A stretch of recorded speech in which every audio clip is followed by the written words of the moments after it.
Before we begin this incredible story about respect, love, and the power of standing up for what's right, please hit that like button and subscribe to our channel for more powerful life lessons. Your support helps us share these important messages with more people who need to hear them. Picture this: a packed studio audience at the Steve Harvey Show. Bright lights, cameras rolling, and millions watching from home. What started as a fun game show segment was about to become a life-changing lesson about respect in marriage that none of us would ever forget. In every relationship, there's a line between playful teasing and hurtful disrespect. But what happens when that line is crossed in front of millions? This is a story about Marcus and Sheila Thompson, a couple from Atlanta who had been married for 12 years. They seemed like the perfect couple: successful careers, beautiful home, 3 wonderful children. But beneath the surface, something had been breaking for a long time. What you're about to witness isn't just about one moment of disrespect. It's about how years of taking someone for granted can explode in the most public way possible, and how sometimes it takes a wise voice like Steve Harvey's to show us the truth we've been avoiding. This story teaches us that true strength in marriage comes not from putting your partner down, but from lifting them up, especially when the whole world is watching. Marcus Thompson was what many would call a successful man. At 38, he was a senior marketing executive at a Fortune 500 company. He drove a BMW, wore expensive suits, and carried himself with the confidence of someone who believed he had life figured out. Growing up in a traditional household where his father made all the decisions and his mother quietly supported, Marcus had inherited certain beliefs about marriage that he never questioned. Sheila Thompson, 36, was equally accomplished, but in a quieter way. A registered nurse who specialized in pediatric care, she had put her dream of becoming a doctor on hold when their first child was born.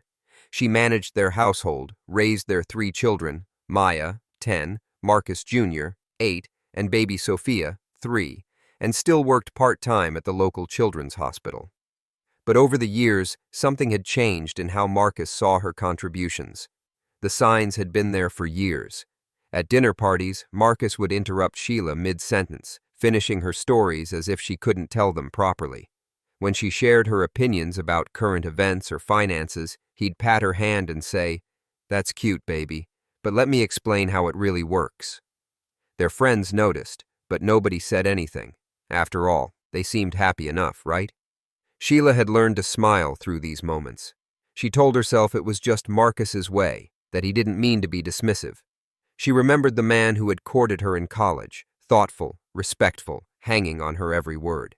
Somewhere along the way, that man had been replaced by someone who saw her not as an equal partner, but as someone who needed his guidance in everything. The opportunity to appear on the Steve Harvey Show came through Marcus's company. They were sponsoring a segment about successful couples in corporate America, and Marcus immediately signed them up without consulting Sheila. "It'll be great for my career," he told her, not noticing how she had hesitated before agreeing. "Just smile and let me do most of the talking." The night before the show, Sheila stood in front of her mirror, practicing her smile. Maya, her oldest daughter, walked in and asked, "Mommy, why do you look sad when you smile?" Sheila hugged her daughter tight, unable to explain that sometimes we wear masks so well that even we forget what's underneath. She had no idea that tomorrow, that mask would finally crack in front of millions. Marcus, meanwhile, was rehearsing his talking points about their perfect marriage. He had a narrative all planned out, how he was the provider, the decision-maker, the one who kept their family on track. In his mind, Sheila's role was to look beautiful, nod at the right moments, and confirm what a great husband he was. He had no idea he was about to learn one of life's most important lessons. The Steve Harvey Show studio was electric with energy that day. The audience was packed, the lights were bright, and Steve's warm presence filled the room. Marcus and Sheila sat on the famous couches, Marcus confident and relaxed, Sheila maintaining her practiced smile. They were part of a segment about successful couples balancing career and family. "So tell me," Steve began, his signature mustache framing his warm smile, "what's the secret to making it work? 12 years, 3 kids, 2 careers? That's not easy." Marcus immediately jumped in. "Well, Steve, I think the key is having clear roles. I handle the big decisions, finances, investments, career moves. Sheila here. He patted her knee condescendingly. She keeps the home running smooth. Though sometimes, he chuckled, I have to step in there too because, she can be a little scattered. The audience gave a polite but uncertain laugh. Steve's expression shifted slightly, his keen eyes noticing how Sheila's smile had tightened. But Marcus, oblivious, continued. Like last week, Marcus continued, warming to his theme. She tried to help our son with his math homework. I had to come in and redo the whole thing. Sometimes I wonder how she passed nursing school. He laughed at his own joke. But hey, that's why she's got me, right, baby? Sheila's smile never wavered, but her hands gripped each other in her lap. Steve, ever perceptive, turned to her. Sheila, you're a nurse, right? Pediatric care? Yes, Sheila began, her voice steady. I specialize in pediatric oncology. I work with children who... She works part-time, Marcus interrupted. I told her she doesn't need to work at all, but she insists. I make more than enough for all of us. He leaned back, clearly pleased with himself. I always tell her, baby, your real job is taking care of me and the kids. Right, honey? The audience was notably quieter now. Some women in the crowd exchanged glances. Steve's expression had grown more serious. So, Sheila, he said gently, tell us about your work with the children. For the first time, Sheila's mask slipped slightly. Her voice grew passionate. I work with children fighting cancer. It's incredibly meaningful work. Just last month, I helped develop a new pain management protocol that's been adopted hospital-wide. The children I work with show such incredible courage, and their families. Yeah, she gets really emotional about it, Marcus cut in again. I keep telling her not to get so attached. It's just a job. But you know women, everything's about feelings. He turned to Steve, man to man. That's why I handle all the important decisions in our house. Someone's got to think logically, you know? Steve's jaw tightened almost imperceptibly. Marcus, do you often interrupt your wife when she's speaking? Marcus laughed, missing the edge in Steve's voice. Well, sometimes she rambles, gets off track. I just help her stay focused. I see, Steve said slowly. Then he turned back to Sheila. You were saying about the pain management protocol? Sheila took a breath, glancing at her husband. Well, I noticed that our standard protocols weren't addressing the emotional component of pain in children. So I researched and developed a holistic approach that combines medical intervention with play therapy and family involvement. The results have been remarkable. We've seen a 40% reduction in reported pain levels and... See what I mean? Marcus laughed, turning to Steve. She starts talking about her little job and suddenly she thinks she's some kind of expert. I mean, it's cute, but... He shook his head with exaggerated patience. This is why I have to make all the real decisions. Can you imagine if I let her handle our investments? We'd be broke. The moment hung in the air. The audience was completely silent now. Sheila's face had gone very still. Steve leaned forward, his voice calm but firm. Marcus, did you just call your wife's work at a children's cancer ward a little job? Marcus, finally sensing the shift in atmosphere but not understanding it, doubled down. Look, I'm not saying what she does isn't nice. It's sweet that she wants to help kids. But let's be real. I'm the one bringing home the real money. I'm the one who got us the house, the cars, the private schools for our kids. She just, helps out where she can, within her limits. Within her limits? Steve repeated, his voice dangerously quiet. Well, yeah, Marcus said, completely oblivious to the hole he was digging. I mean, bless her heart, but Sheila's not exactly the sharpest tool in the shed when it comes to complex things. That's why she's got me. He laughed and actually winked at the camera. I love my wife, don't get me wrong, but someone's got to be the brains of the operation, and we all know it's not her. The words hit the air like a bomb. Several people in the audience gasped. Sheila's carefully maintained composure finally cracked. Her eyes filled with tears, but she blinked them back, her nursing training in staying calm during crisis kicking in. But everyone could see the hurt written across her face. Steve Harvey stood up slowly. The studio fell completely silent. When he spoke, his voice carried the weight of every lesson about respect he'd ever learned. Did you just call your wife stupid on national television? Marcus, finally realizing something was very wrong, tried to backtrack. No, I didn't say stupid. I just meant, You said she's not the sharpest tool in the shed, Steve interrupted, his voice rising. You said someone needs to be the brains, and it's not her. You just disrespected the mother of your children, a woman who saves children's lives, on national television. And you did it with a smile on your face like it was funny. The studio was electric with tension. Steve Harvey stood center stage, his usual jovial demeanor replaced with something more serious, more purposeful. This wasn't just about entertainment anymore. This was about truth, respect, and the foundations of love. Marcus, Steve began, his voice carrying the authority of a man who had learned these lessons the hard way. I want you to listen to me very carefully, because what I'm about to tell you might save your marriage, if it's not too late already. Marcus shifted uncomfortably in his seat, his earlier confidence evaporating. For the first time, he looked at Sheila, really looked at her, and saw the pain in her eyes. Steve, I was just joking around. I didn't mean... Stop, Steve held up his hand. See, that's the problem right there. You think disrespecting your wife is a joke. You think minimizing her intelligence, interrupting her stories, and dismissing her career is funny. But look at her face, Marcus. Does she look like she's laughing? The camera panned to Sheila, who was struggling to maintain her composure. Tears threatened to fall, but she held them back with the same strength she used when delivering difficult news to families at the hospital. The audience was completely silent, many of them seeing their own relationships reflected in this moment. Steve walked closer to the couple. Sheila, I want you to know something. What you do, caring for sick children, developing new protocols to ease their pain, being there for families in their darkest hours, that's not a little job. That's God's work. That's the kind of work that changes lives, that brings light to darkness, that requires not just intelligence but wisdom, compassion, and strength that most of us can't even imagine. Sheila's tears finally fell. It had been so long since someone had acknowledged her work, her worth, her intelligence. She nodded, unable to speak. Steve turned back to Marcus. You said you're the brains of the operation. Let me ask you something. Could you calculate medication dosages for a 40-pound child with kidney dysfunction? Could you insert an IV into a scared 3-year-old while keeping them calm? Could you explain to parents why their baby needs chemotherapy in terms they can understand while also giving them hope?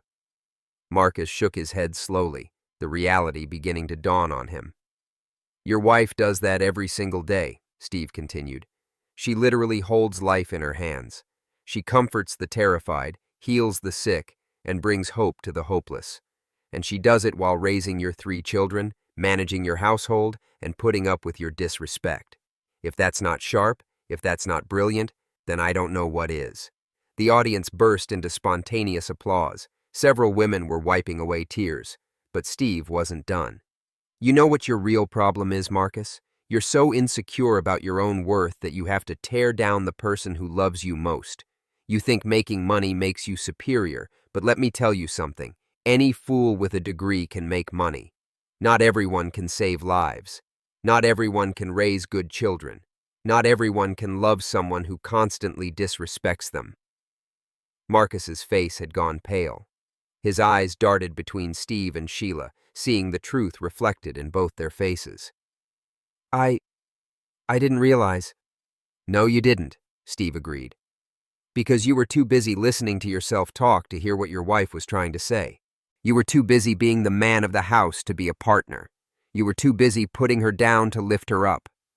Steve sat down between them, his voice softening but remaining firm. Marriage isn't about who's smarter, who makes more money, or who makes the decisions. It's about 2 people choosing to face life together, respecting each other's strengths, supporting each other's dreams, and lifting each other up. What you've been doing, Marcus, isn't love. It's control. And control born from insecurity will kill love every single time. Marcus turned to Sheila, really seeing her for perhaps the first time in years. Sheila, I'm so sorry. I never meant. But Sheila, finding her voice at last, spoke up. Yes, you did mean it, Marcus. Every time you interrupted me, every time you dismissed my work, every time you made me feel small in front of our friends, our children, you meant it. And the worst part is, I let you. I let you because I thought keeping the peace was more important than keeping my dignity." The raw honesty in her voice cut through the studio like a knife.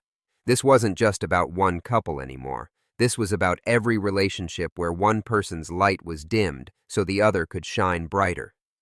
Steve nodded slowly. "Sheila's right. And Marcus, if you want to save your marriage, and brother, from where I'm sitting, you should be on your knees praying she gives you that chance. You need to do more than apologize. You need to change. Not just your words, but your heart.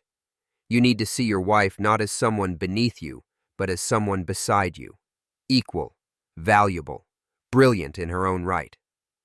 "But how?" Marcus asked, and for the first time, there was genuine humility in his voice. "I've been this way for so long. I learned it from my father. He learned it from his. How do I change something that feels so ingrained?" Steve leaned forward. "First, you listen. Really listen. When your wife speaks, you shut your mouth and open your ears. Second, you appreciate. Every single day you find something she does and you thank her for it, genuinely, specifically. Third, you support. Her dreams matter just as much as yours. If she wanted to go back to school to become a doctor, would you support that?" Marcus looked at Sheila, surprised. "You want to go back to school?" Sheila's voice was quiet but firm. "I've wanted to for years, but every time I brought it up, you said we didn't need 2 doctors in the family, that one real career was enough."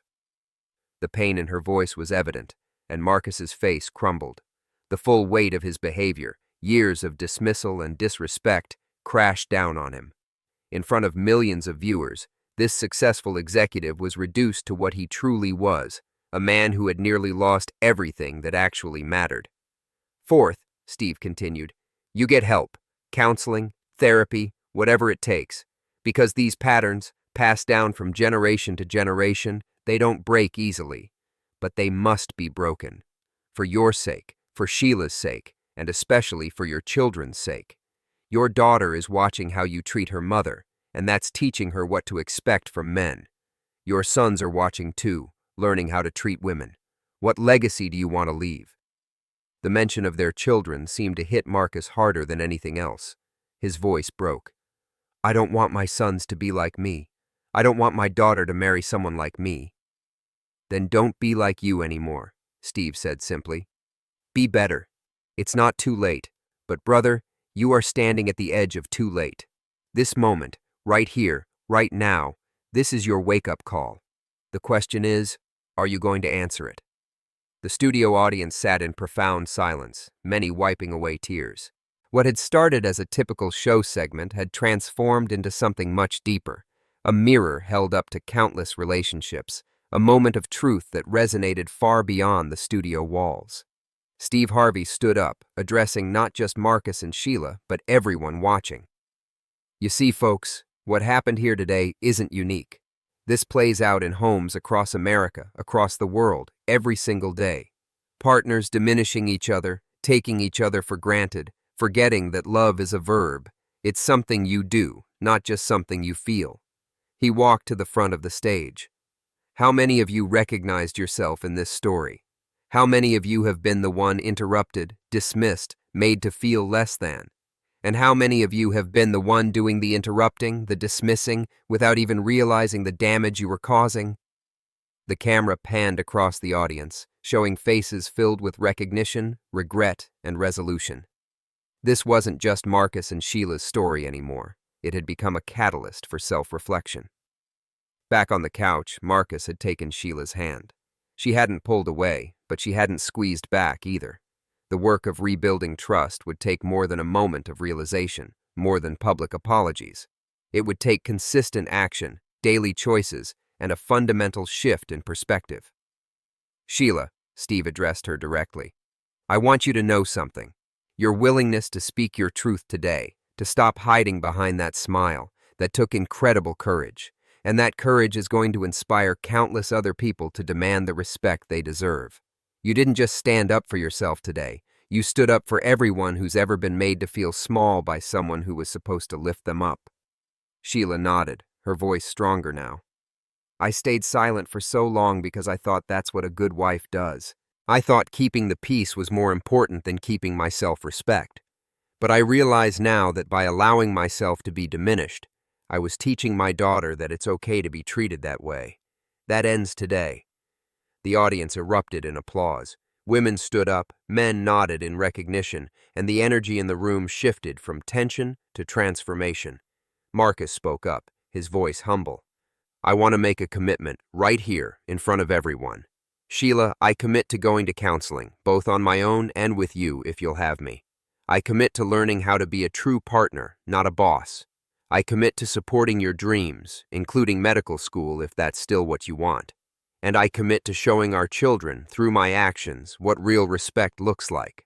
Steve nodded approvingly. That's a start, brother. But remember, commitments made in the heat of the moment are easy. It's the daily follow-through that counts. When you're tired after work and she wants to talk about her day, will you listen? When she has an opinion that differs from yours, will you value it? When your friends act the way you used to act, will you stand up and say, "Hey, that's not cool"? And Sheila, Steve continued, your journey isn't over either.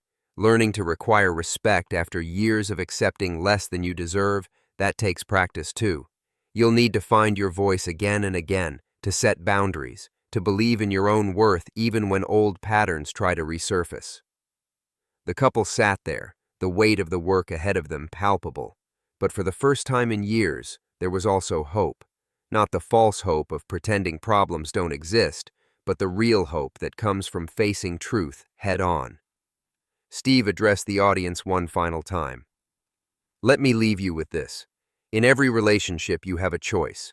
You can be the person who makes your partner feel smaller, or you can be the person who helps them grow. You can be the voice that criticizes, or the voice that encourages. You can be the weight that holds them down, or the wind that lifts them up. The beautiful thing about love, real love, is that when you lift your partner up, you rise too. When you celebrate their intelligence, their accomplishments, their dreams, you don't become less, you become more.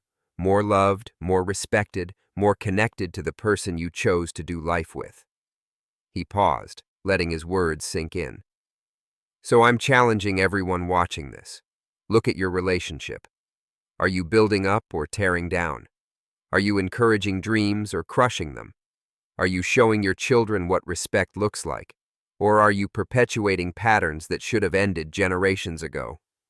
And if you recognize yourself in Marcus's behavior, don't waste time in shame. Take action, get help, change the narrative, because I promise you, the love and respect you give will come back to you tenfold, but the disrespect you sow will grow into a harvest of regret. As the show wrapped up, the camera captured one final moment. Marcus turning to Sheila with tears in his eyes, mouthing the words, "I'm sorry," with a sincerity that hadn't been there before. And Sheila, wise and strong, nodding, not in acceptance of the past, but in acknowledgement that change was possible. 6 months later, the show did a follow-up segment. Marcus and Sheila returned, but this time, the dynamic was completely different. Marcus sat quietly while Sheila shared their journey, the counseling sessions, the difficult conversations, the old patterns that had to be broken and rebuilt. She spoke about enrolling in medical school prerequisites, with Marcus's full support. She talked about how their children had noticed the change, how their daughter Maya had said, "Daddy listens to Mommy now." Marcus, when it was his turn to speak, didn't interrupt once. He talked about discovering that supporting his wife's dreams didn't diminish him. It enriched their entire family. He shared how his relationship with his children had deepened once he stopped needing to be the authority on everything and started being curious about their thoughts and feelings. The man who sat on this couch 6 months ago, Marcus said quietly, was a fool. He had everything, a brilliant wife, amazing children, a good life, and he was destroying it with his ego. Steve Harvey didn't just call me out that day. He saved my marriage. He saved my family. He saved me from becoming the man my father was, and his father before him. Steve smiled, his eyes warm with approval. That's the power of truth, folks. Sometimes it hurts, sometimes it's embarrassing, sometimes it happens in front of millions of people. But truth, when we face it with courage and commitment to change, has the power to transform everything. And for everyone watching, Steve concluded, remember this. It's never too late to change. It's never too late to become the partner your spouse deserves. It's never too late to break generational patterns and create a new legacy of love, respect, and true partnership. But it starts with a choice. The choice to see your partner not as someone beneath you or above you, but as someone beside you, equally valuable, equally deserving of respect, equally capable of greatness.